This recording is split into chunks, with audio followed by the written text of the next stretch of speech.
Halo semuanya, selamat datang di segmen analisa. Kita update kembali ya terkait dengan perkembangan kasus adik Nizam di Sukabumi, Jawa Barat yang sampai saat ini hasil otopsinya sudah mulai bermunculan ya. Karena kan keterangan penyidik terbaru untuk data-data yang sifatnya kayak dari luar, visum luar tuh sudah ada sebenarnya.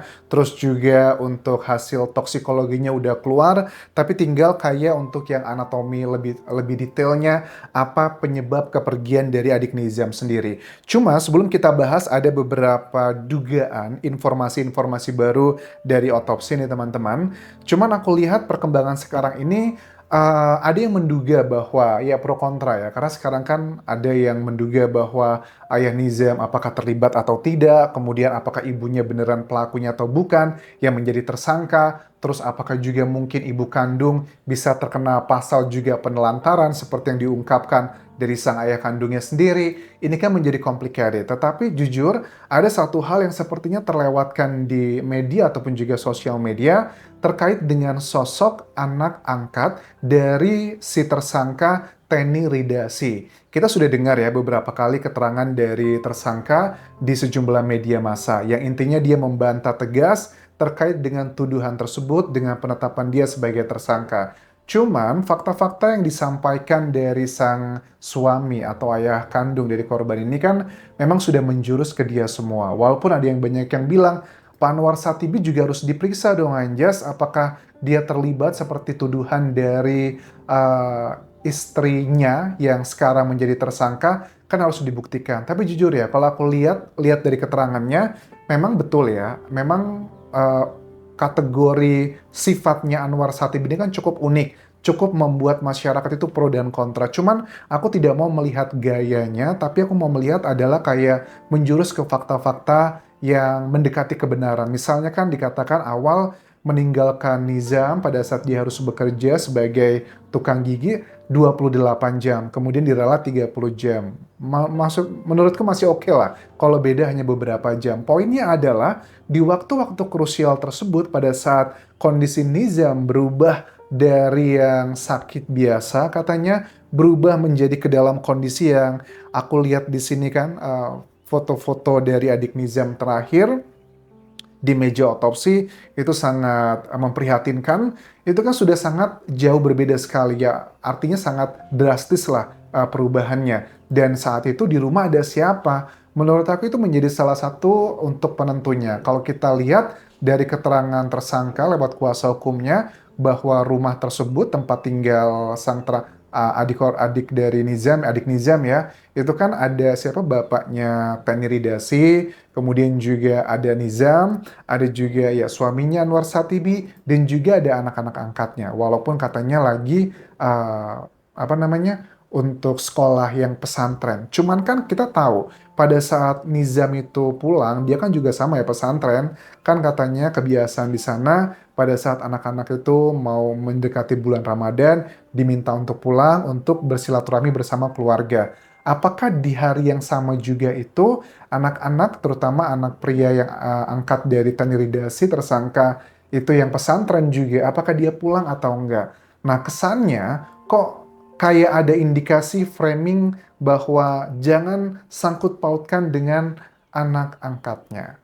Karena ada laporan juga di tahun 2024 yang sudah disampaikan penyidik, ini bakal dibuka lagi, bakal dilakukan pendalaman, karena dugaan dia yang melakukan hal fisik tersebut kepada almarhum di tahun 2024 bukan cuma sang ibundanya, Teni Ridasi, tapi juga adalah anak angkatnya. Kan Anwar Satibi bilang waktu itu anak saya itu dibawa keluar, terus dilakukan hal fisik menggunakan kayu, A, B, C, dan D, aku yakin kalian sudah tahu. Jadi ada kecenderungan kok kayaknya untuk anak angkatnya nggak ada kabar berita kejelasannya yang menurut aku sangat disayangkan. Kalau kita mau bongkar semuanya, memang betul kondisi Nizam adalah kondisi anak yang kurang beruntung dengan keluarga yang cukup tidak harmonis, dengan ekonomi juga yang cukup tidak stabil, naik turun, makanya itu menjadi salah satu kombinasi yang sangat mantap untuk ngebuat orang itu nggak nyaman dalam hidupnya. Well, anyway, kita coba lihat dulu sebelum ke data otopsi, teman-teman.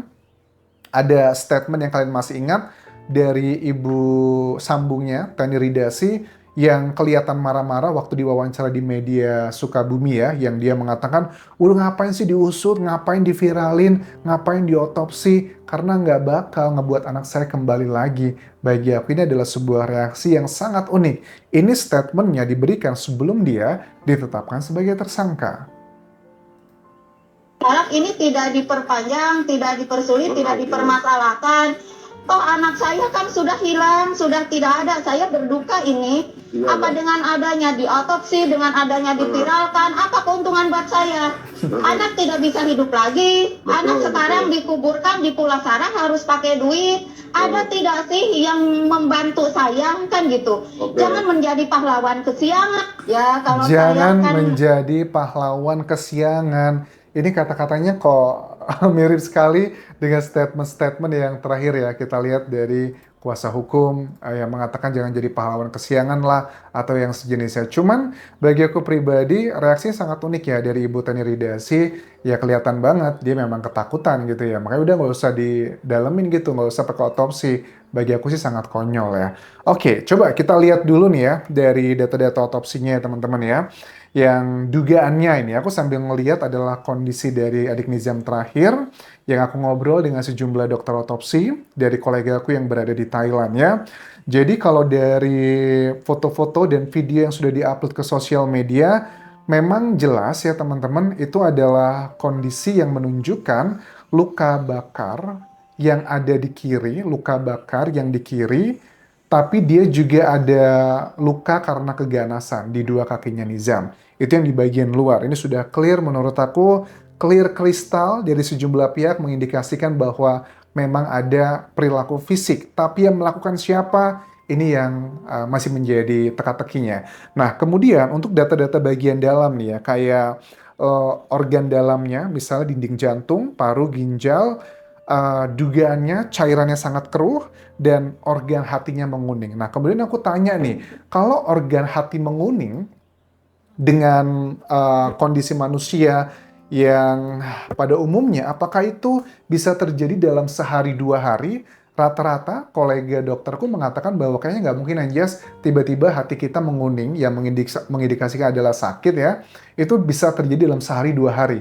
Kalaupun bisa, ya mungkin ada treatment tertentu, begitulah. Organ atau bagian tubuh menguning umumnya disebabkan karena penumpukan bilirubin dalam darah akibat gangguan hati, penyumbatan empedu atau penghancuran sel darah merah yang berlebihan. Kondisi ini sering ditandai dengan mata dan kulit kuning, urin gelap, serta feses pucat yang memerlukan diagnosis medis segera untuk menangani penyebab dasarnya apa. Kalau matanya Nizam apakah kuning atau enggak dari video yang beredar terakhir, misalnya beberapa jam sebelum Nizam berpulang pada saat dirawat di rumah sakit, dan ternyata kan dirawat di rumah sakitnya di hari yang sama pada saat Nizam berpulang. Jam 8 pagi datang, dibawa, dan Nizam berpulang kalau nggak salah sekitar jam 4 sore. Nah, penyebab utama dari kulit menguning itu apa aja sih? Ini secara general ya, dari Google teman-teman. Ada prahepatik sebelum hati, ada juga hepatik di dalam hati, pasca hepatik, kelebihan beta karotin dan sebagainya. Terus penyakitnya apa? Ya, ini nggak bisa kita harus ya dengan hal-hal yang aku sebutkan tadi secara ilmiah, ya biasanya penyakit kayak hepatitis, sirosis hati, infeksi kanker hati, atau ada racun. Nah, mungkin kalau dengan adanya mendadak menguning dalam sehari dua hari, dugaan sangat kuat sih kalau memang betul itu adalah menguningnya dalam waktu singkat, ya kemungkinan besar karena racun. Tapi kalau memang itu karena sakit, ya artinya sudah jauh-jauh hari sebelumnya. Cuma kan ayahnya bilang bahwa sakitnya Nizam itu bukan sakit yang gimana-gimana, sakit yang kayak anak pada umumnya. Bahkan dia mengatakan, bukan dia tapi adalah dari kuasa hukumnya tersangka, pada saat Nizam itu katanya lagi sakit, justru malah disuruh sama bapaknya untuk kayak memburu apa burung ya di kebun. Nah, itu juga bisa menjadi petunjuk bahwa sepertinya Nizam memang kelihatannya bukan sakit yang sampai benar-benar nggak bisa bergerak gitu loh. Cuman pada saat ditinggalkan bekerja, kok Nizam bisa berubah sedrastis itu. Jadi ada dua sudut pandang. Kalau memang ayahnya menyuruh Nizam masih untuk bergerak, mungkin sakitnya kelihatannya bukan sakit yang sebegitu parahnya gitu teman-teman. Nah, ada statement terbaru nih dari ayahnya Nizam di sosial medianya. nama sosial medianya berubah ya, Kaphia Ainsut katanya begitu. Saya akan bikin LP balik tentang tuduhan penelantaran anak. Yang menelantarkan anak itu bukan saya, tapi ibunya. Anak di usia Nizam hak asuh ada pada ibu. Enak aja dia menuduh saya menelantarkan. Dia mau cuci tangan. Selama ini kamu kemana aja? Kalau LP saya di Polres tidak ditanggapi, saya akan ke Polda. Bukan sama-sama menguak kejanggalan atas kematian anak, ini malah melaporkan saya dengan tuduhan penelantaran. Kamu yang menelantarkan bukan saya. Coba kalau kamu urus anak ini. Dan seperti biasa, urusan biayanya saya. Mungkin ini semua tidak akan terjadi. Saya akan LP balik, buktikan siapa yang menelantarkan.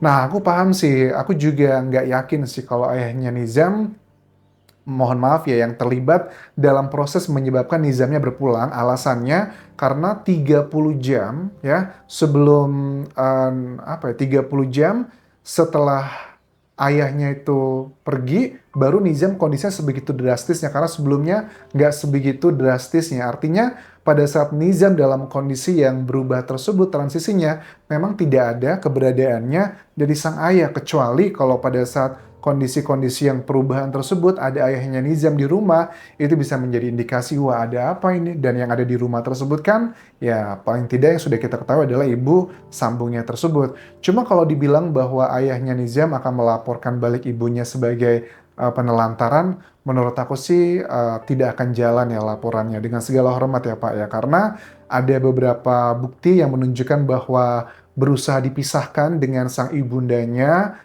Ya, walaupun itu katanya alibinya adalah saya ngomong seperti itu di alat komunikasi karena pengen ngebuat dia kesel aja. Faktanya nggak seperti itu. Misalkan kalau aku tangkap, misalnya waktu disuruh Nizam dibawa ke rumah sakit, dia bilang, ya nanti ayah lagi sibuk atau bapaknya lagi sibuk. Sebenarnya udah dibawa ke rumah sakit, cuman ngomong seperti itu biar ibunya kesel. Cuma dalam dunia hukum ya itu adalah yang terucapkan bisa menjadi salah satu alat bukti.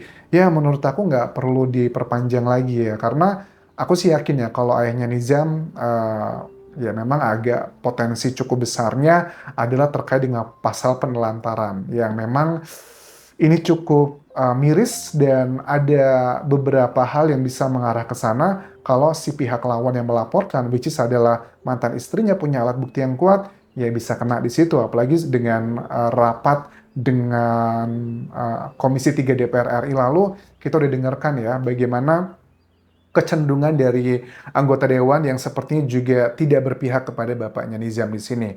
Terus dikatakan di sini lagi ya, ada beberapa statementnya, yang menelantarkan anak saya bukan saya tapi ibunya. Jelas di seusia anak saya, itu hak asuh ada pada ibunya. Oke, sama lah, kurang lebih poinnya adalah sama. Ya, karena wajah polos luguamu sehingga banyak netizen yang simpati sama kamu. Ya, ini adalah konflik-konflik antara dua individu yang menurut aku kalau ini kayaknya udah nggak berhubungan sama peristiwanya ya. Kita sama-sama mengawal kasus ini, kita pengen tahu adalah pelaku sebenarnya siapa yang membuat Nizam bisa sampai seperti itu. Yang sekarang sudah ditetapkan sebagai tersangka adalah ibu sambungnya. Ada beberapa orang yang dicurigai, menurut aku petunjuknya adalah sembari menunggu data otopsi resminya adalah di 30 jam atau ya paling nggak 38 jam atau 48 jam sebelum Nizam berpulang, yang ada di sekitar dia siapa aja. Kalau misalnya yang ada di sekitar dia, ibu sambungnya udah jadi tersangka, ada bapaknya kan, detik-detik terakhir pada saat dibawa ke rumah sakit, diperiksa. Kemudian juga apakah ada anak angkatnya, ada siapa lagi pamannya, atau ada kakek dari pihak ibu sambungnya, itu juga harus dilakukan pendalaman. Itu bisa menjadi salah satu penerang ya di tengah konflik yang saat ini sudah banyak tingkat subjektivitasnya. Sementara itu bisa aku update mengenai kasus Nizam Syafei di Sukabumi, Jawa Barat ini. Kita doakan semoga kebenaran segera terungkap, yang bersalah segera ditetapkan sebagai terdakwa nanti, dan yang benar tidak terbawa-bawa ke dalam kasus ini kalau memang dia tidak bersalah. Sampai jumpa lagi di video berikutnya. Tinggalkan like dan juga komen, subscribe channel YouTube ini, follow Instagram, Facebook pageku, dan juga akun TikTok di Anjasa Semarang. Sampai jumpa.